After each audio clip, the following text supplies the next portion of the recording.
नमस्कार, आप देख रहे हैं तेज लाइव न्यूज। मैं हूं आपके साथ महिमा शर्मा। शुरुआत करते हैं आज की बड़ी खबरों से।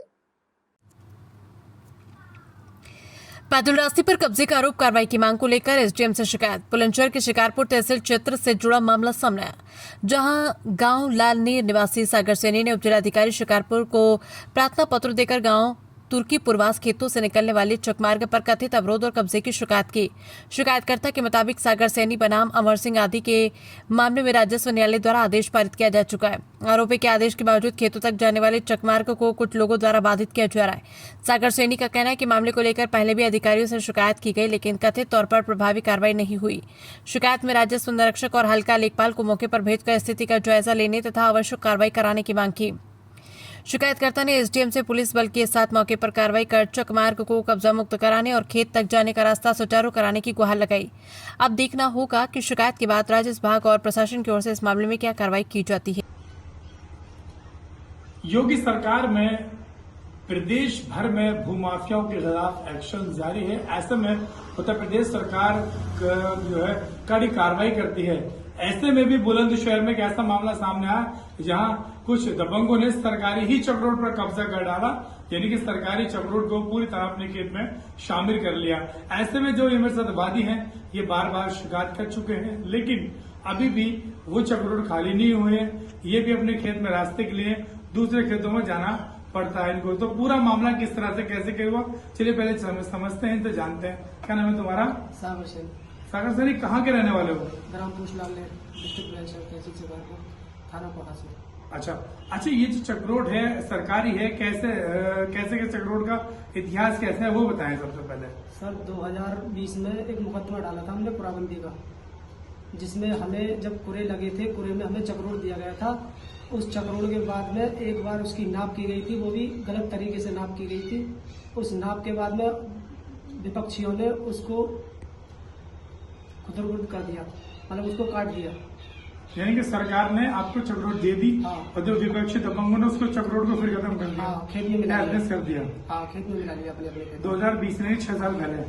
हाँ, कुराबंदी में चकरोट दिया गया था, जिसमें जो हुआ था 2023 में वो कर दिया गया था उसका। 2023 में खत्म कर दी थी इसको? नहीं, 2023 में कागज में दर्ज कर दी थी उन्होंने। अच्छा, 2023 में शामिल करके आपको कागज में चकरोट निकाल दी गई थी। उसके बाद में 2023 में ही 1-1.5 महीने बाद उसको खत्म कर दिया था उन्होंने। अच्छा, वो कौन लोग हैं जिन्होंने खत्म कर दिया? वो विपक्षी हैं। क्या नाम है? नाम जानते हैं उनके? उनका नाम है श्री राम। अच्छा, श्री राम। और मलखान सिंह, ओम प्रकाश और अमर सिंह और लक्ष्मण, मनोज, चरण सिंह, ये नाम है। अच्छा, जब इस मामले में आपने कानून पटवारी से शिकायत करी तो उन्होंने क्या एक्शन लिया? उन्होंने ये एक्शन लिया कि उसके जैसे मैंने उनको बताया और वहाँ पर कंप्लेंट एसडीएम को दी, तो उन्होंने ये कहा था कि जब पटवारी ने ये कहा था कि जब तक कानून को साफ नहीं आएंगे, जब तक मैं इजरा नहीं कर सकता उनके विरुद्ध। और कानून को साफ ये कहते हैं कि अभी मेरे पास में टाइम नहीं है, मैं अभी बेनामे में व्यस्त चल रहा हूँ। एक बार मैंने उनसे फोन पर भी बात की थी, उन्होंने कहा था कि खेत डूब गए तो मैं क्या करूं इसमें। अच्छा, ये जवाब दिया था उन्होंने। यानी कानून पटवारी कोई सुनने को तैयार नहीं, कोई सुनने के लिए तैयार नहीं है। मैंने थाना पास में भी थाना दिवस में कंप्लेंट दी थी 4-5 बार, उस पर भी कोई सुनवाई नहीं हुई। और संपूर्ण समाधान दिवस में भी कंप्लेंट दी थी, उस पर भी कोई सुनवाई नहीं हुई। एक बार सिर्फ जांच के लिए गए, उसके बाद में फिर गए ही नहीं है निकलने के लिए। अब चकरोट की स्थिति क्या है? चकरोट की स्थिति अब ये है कि वहाँ पर कोई चकरोट नहीं है, उसमें चकरोट की जगह पे नाली बना रखी है।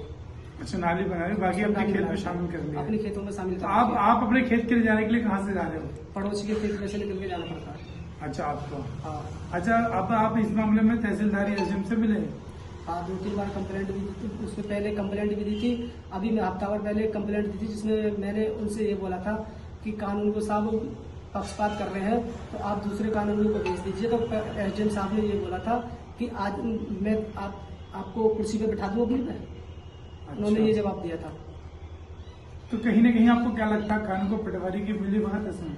शायद। अच्छा, तो आप देख सकते हैं ये पीड़ित जो भाई मेरे साथ हैं वो थाना 500 क्षेत्र और इनका जो तहसील है वो शिकारपुर है।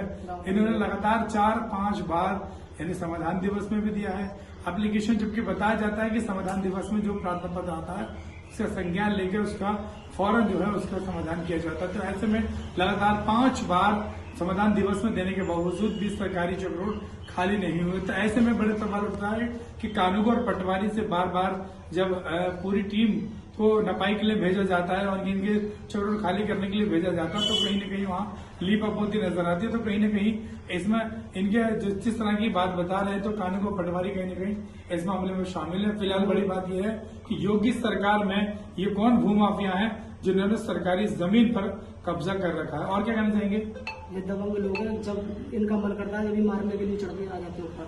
अच्छा, मैं अकेला हूँ, ये 8-7 जने हैं। अच्छा, मारा भी ना? हाँ, संघ में बच्चों को भी ले आते हैं, बच्चे मेरी बराबर के उनको भी ले आते हैं संघ में। अच्छा, बड़ी बात यह है जब भी ये शिकायत करते हैं तो इनके घर पर मारपीट के लिए उतारे भी हो जाते हैं। जैसे कि बताया कि ये सिंगल लोग हैं, लेकिन बड़ा सवाल यह है कि योगी सरकार में ये जो भूमाफिया हैं इनके खिलाफ शिकारपुर तहसील प्रशासन कार्रवाई क्यों नहीं करता? आखिर क्यों सरकारी चक्रोट को खाली नहीं कराया जा रहा? लगातार 4-5 बार भी शिकायत देने के बाद भी क्यों एक्शन नहीं लिया जा रहा? ये भी अपने आप में एक बड़ा सवाल है। एक बार हाथ पैर काटने की धमकी भी